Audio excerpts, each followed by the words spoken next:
I want to talk to you today about what is happening in the country right now. I'm not going to discuss with you details of the coronavirus and statistics and all of that. I want to address the situation that is being created in the country right now and how the government is once again penalizing white people in this country through what is happening in the country right now. And there are white people who are falling for this and actually financing their own demise, put it that way. Okay, so let me get started. As you all know, the president has started a fund for people to donate to. Both local and internationals can donate to this fund, supposedly to help small business survive what is happening in the country right now as a result of the lockdowns and people not being able to work during the spread of the coronavirus. Now, most people know that this fund, the rules of this fund have already been, or rather the rules of who is going to benefit from this fund have already been published. And it's this that I want to talk about first. But before I do, I know there are people that are going to recognize the gist of what I'm about to say from a video that's been doing the rounds on social media. I don't want to steal this person's thunder. I don't want to steal their idea. My idea with this video is to elaborate on what they said in this video. So I'm going to play the video for you so that you can hear what this guy has to say. I would like to agree with this guy 100%, and then I want to talk about how we can actually mitigate the consequences of what is happening here. Just watch this video quickly and then I will carry on. Vriende, dag sê. Ek hoop dit gaan met almal so goed as wat dit kan onder die omstandighede. Ek is op pad terug van Beaufort Wes af, 'n klompie dinge gedoen, onder andere my hare laat sny. En terwyl ek so terugry, dink ek aan verskillende dinge. Ek dink aan die president se toespraak van gisteraand met die oorweldigende positiewe reaksie op sy toespraak en die maatreëls wat hy aangekondig het wat op ons almal van toepassing is. Ek dink aan die Solidarity Fund wat opgerig is en waarin daar nou reeds die afgelope paar ure miljarde rand gestort is. Ek dink aan die departement en die voorvereistes wat hy stel alvorens 'n klein besigheid mag aansoek doen vir hulp vanuit daardie fonds, waaronder een natuurlik dat 51% aandelehouding 'n voorvereiste is alvorens 'n besigheid mag aansoek doen vir hulp vanuit sy Solidarity Fund. En dan dink ek weer aan daardie hardkapper. Sy's 'n alleen ma, sy het 'n klein besigheid. Sy gaan nie vir die volgende 21 dae sien hoe daar een mens by haar haarsalon se deur instap nie. Sy moet intussen haarself en haar huisgesin en haar besigheid op sy bene hou.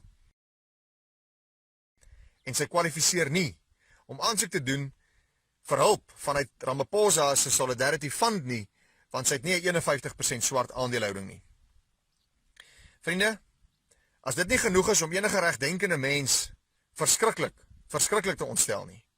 En nou gee ek nie om hoe jy voel oor Ramaphosa, of hoe jy voel oor die ANC, of oor Donald Trump, of wat se kleur jou vel is nie.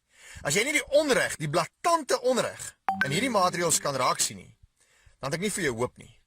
Die feit dat Ramaphosa en sy politieke party hierdie situasie misbruik om sy swart bemagtigingsagenda te dryf, is laakbaar en skandelik, en hulle behoort hulle koppe in skaamte te laat sak.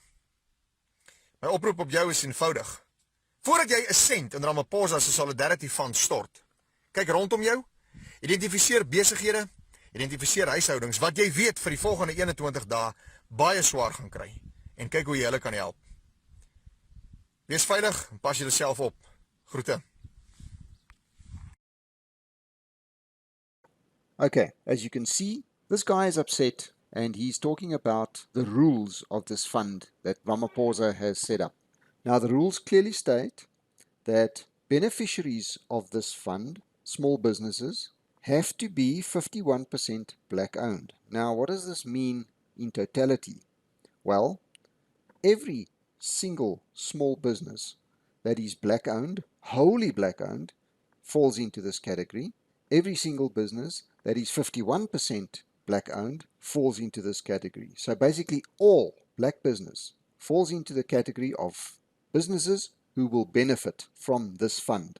And there are already billions of rand being shoved into this fund by unsuspecting or ignorant people as far as I'm concerned, or collaborators with the government. Where does this leave people like a small building contractor? Let's just say a one-man show or a family business, father and son, who operate out of a bakkie or two with maybe 3 or 4 staff, white owned, not BEE compliant or anything else. They are not going to get any help. During this period where we are shut down, confined to our homes, not being able to go out and earn an income for this 21 days, and by the way, I can't see it ending up being 21 days. I'm sure it's going to end up being a lot longer. I think by the time this 21 days are up or over, the spread or the prevalence of the coronavirus is going to be far higher than it is now. I think for people to go out there and basically come into touch with other people will be an extremely high risk thing to do. Anyway, getting back to the topic here. All small white-owned businesses. Now that I classify these as anybody who provides a service like the building contractor that I mentioned. Anybody who has to get into, or basically, firstly, any business that is white-owned, only white-owned, maybe by one person, and has a few staff members, small businesses, and the family businesses too.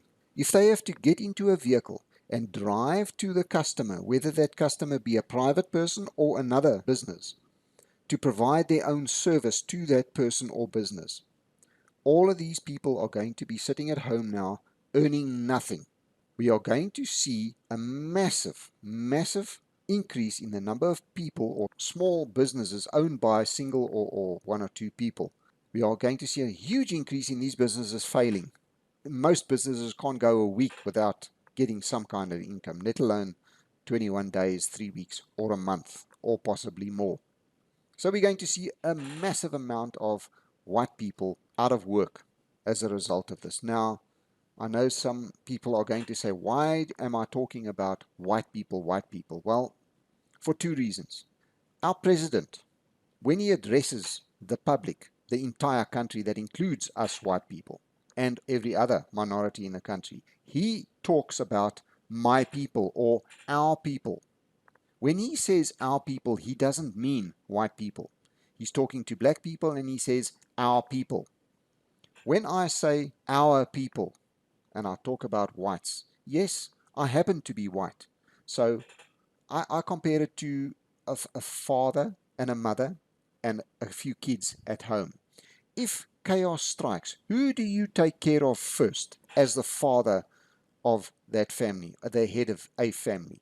You take care of your own family before you take care of anybody else. It doesn't matter what your neighbors are, whether they any race under the sun, it doesn't matter. We take care of our family at home before we can take care of anybody else. That's our priority. My priority is to take care of my people or to advise my people. Now, I do include all the other minorities, but even so, the item at the top of my list of priorities still happens to be what I would call my people, in quotation marks, as used by our president. So, yes, I am speaking to the other minorities, the coloreds, the Indians, and whoever else might be in a minority in this country. There are a few. So, let's move forward. How can we help these people, these small businesses that aren't BEE compliant, that are wholly white owned, that are not going to benefit from the President's Help Fund? I urge every single one of you, before you even think about making any kind of donation to the President's Fund, take a look at your neighbor, take a look at your street, take a look at your neighborhood. Find small businesses who you know, like the ones I described, the electricians, the one-man show building contractors, we like to call them bucky builders. They operate out of the back of their little vehicle. Find a way to help these guys. And if we can't find a way to help all of them, I will even do it if I have to. I will set up an account or a fund, totally divorced from my personal finances or anything else. I will not even have access to it at all. I would find either an auditing company or an attorney or somebody who has to be non-compliant with the BEE laws, who has to be a small concern, somebody who will, for free, look after this fund that we can distribute to people who our people, think need the help. People, we need to realize that we have to start looking after our own. Our president and our government is not going to do it for us. They are blatantly discriminating against us. It is time you realize that. It is time to realize that the president and the government does not have you, the minorities. Now I'm talking about all the minorities, but specifically the white people. But it includes all minorities. The president and the government does not have your best interests at heart. They are trying and they're doing their best to discriminate against you, to push you down, to push you out. It is that simple. So if nobody else is willing to do it, I will find a way to do it if I have to. Let's create our own fund. It can be, as I said, it can be managed by an auditing company or a lawyer, an attorney. It doesn't matter, I don't care, but it won't be managed or run by me personally. I will have no access to it at all. I have a few criteria, as I said. The business that takes over the running of this fund has to be non-BEE compliant. It has to be a small business and it has to offer the service for free to our people. Now, to the other minorities, please guys, do the same. Do not rely on one group to carry the other group. We all need to look after ourselves first. We can collaborate, yes, no problem. But we have to look after ourselves. We look after our family before we look after the neighbor's family. It's that simple. Once our own family is safe, we can help with the safety of another family. It just works that way. It's not discrimination, it's just priorities. So that covers that little bit of what I want to talk about. The next thing is also regarding this fund. I have a few questions for you. When last have you ever seen any initiative by the ANC government, whether it be donations from foreign countries, banks set up by black entrepreneurs or the government, whether it be, well, let's face it, any government entity run by the ANC, when have you ever seen any of them either succeed or not end up massively corrupt? I can guarantee that any money in this fund, I would say up to 80 or 90% of it, will not see the intended beneficiaries, even if there are intended to be only black people. This money is going to end up in the pockets of black politicians, corrupt black politicians, and you, well, certainly you, if you are part of the white minority or any other of the minorities, you're not going to see a cent of it. The businesses that it's aimed at, very few are going to see a cent of it. This is going to end up in the pockets of the corrupt politicians. On another note, for private individuals who happen to maybe work at small companies, at places that are now going to be closed. I know people who work for a small building contractor or a small electrical company, electricians, even somebody who works behind the bar in a pub, that kind of thing. All of these people are going to be sitting at home now with zero income. The pubs or the little building contractors who are only just surviving as it is are not going to be able to pay these people's salaries while they sit at home doing nothing. Now, unfortunately, it is a tough situation and there is no way to suck money out of thin air unless somebody just hands it to you on a platter. Now, very few of us have the kind of money to be able to be handing it out to other people. In my previous video, I mentioned a business. It's a business where you buy Bitcoin and you, although the business itself is not Bitcoin orientated, I have to stress this. A lot of people are against Bitcoin and consider it a Ponzi scheme, for lack of a better word. They use Bitcoin purely as a means of conveying or transferring value. What they do is they buy Bitcoin, or you buy Bitcoin, you send it to this company, they trade Forex, foreign exchange, on the financial markets, the world financial markets, using a bit of software, a software bot that trades for you. They've been doing extremely well. Since they've been using this bot, which is going on a year now, they haven't had one single losing day of trading. Now, they're not going to make you rich overnight, but they're going to offer you better returns, or they have been offering better returns. I have to stress right here and now that they offer, or that rather they guarantee nothing. They do not guarantee that you even will make a cent, but their records show that up until now, for the last, call it a year, that they have been using this trading software, They haven't had one single losing day's trading, not one. In fact, they are running at an average of around 0.5% per day positive or profit. That equates to very close to or around 10% per month. Now, that's across the board, whether you put in $200 worth of Bitcoin or $200,000 worth of Bitcoin, everybody gets the same. I want to please ask you to show me any bank that I know of in South Africa that offers that kind of money. You might get it if you go and put in R1 million or R2 million. You might get a higher interest rate. Actually, you won't. You won't. They might offer that per annum. They're not going to offer it per month. This company's been running for more than a year now, but using the software to trade for roughly a year, and they are doing extremely well. I'm not going to use this video as a promotional video. I'm not going to say any more about it. But if you want to know, if you're sitting at home and you have a little bit of cash, that's another thing.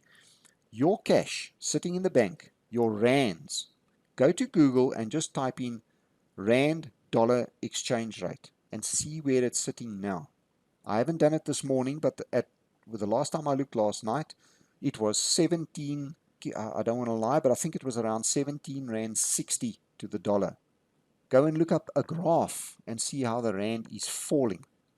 It is losing value at an alarming rate. Your rands in the bank are soon going to be worth what the Zim dollar is worth. It is coming. It is happening. As soon as Moody's downgrades South Africa to junk status, it is going to happen. The economic repercussions of this lockdown and the coronavirus are going to be catastrophic for this country. We are in for tough times. Now, if you have any kind of money, you need to make your money. If you can't go out and work for money, you need to make your money work for you. As I said in my previous video, I've been using this program for months now. I am doing extremely well, or at least way better than I would have having any money in the bank.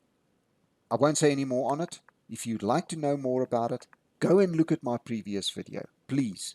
I am sitting at home. I cannot go out and work. In fact, I have been unemployed for quite a while, for a number of years already.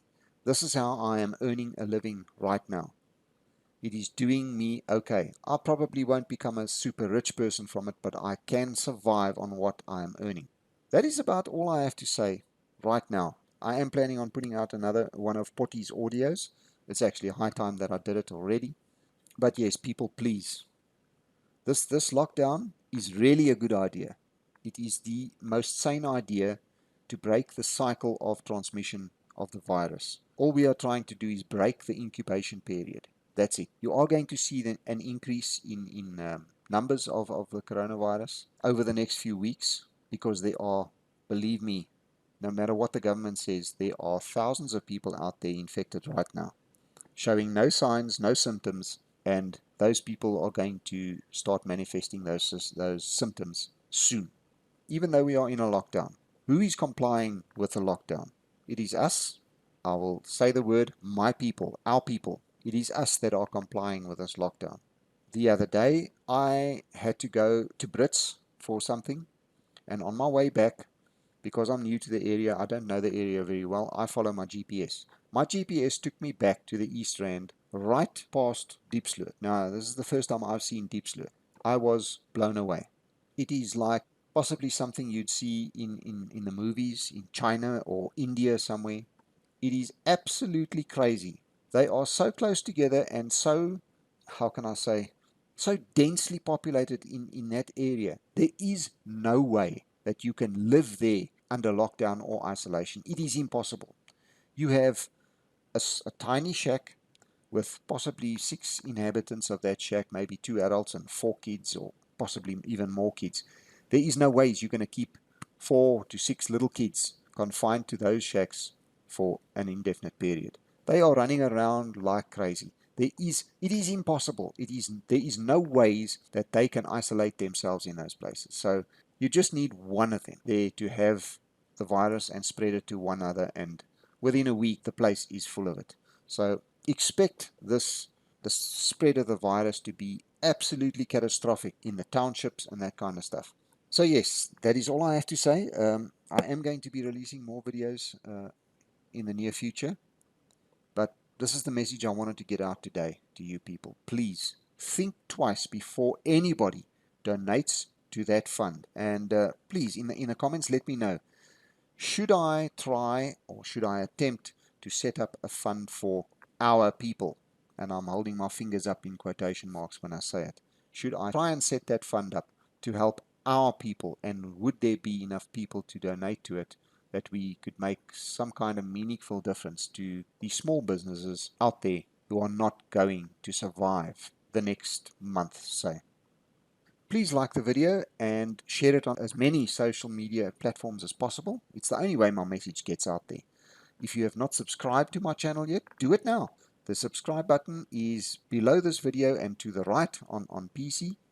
Next to that is a bell icon. Click on that and you will receive notifications via email every time that I upload new content. If you would like to contribute to my channel, in the description field, I have provided ways for both local as well as international subscribers or viewers to make any kind of contribution they like. I've also provided a Bitcoin as well as a Litecoin wallet address if you'd like to make a crypto contribution. For those that would like to make a crypto contribution of any other kind of crypto, send me an email to the email address supplied also in the description field, and I will send you the relevant wallet address. To all of those amazing people who do contribute to my channel, who do make a small contribution, or some of you not that small, in my eyes anyway, I say an absolute huge thank you. You guys and girls have absolutely no idea how far that contribution goes and what it does for myself and my family. Thank you so much. Be safe out there, and I will catch you next time.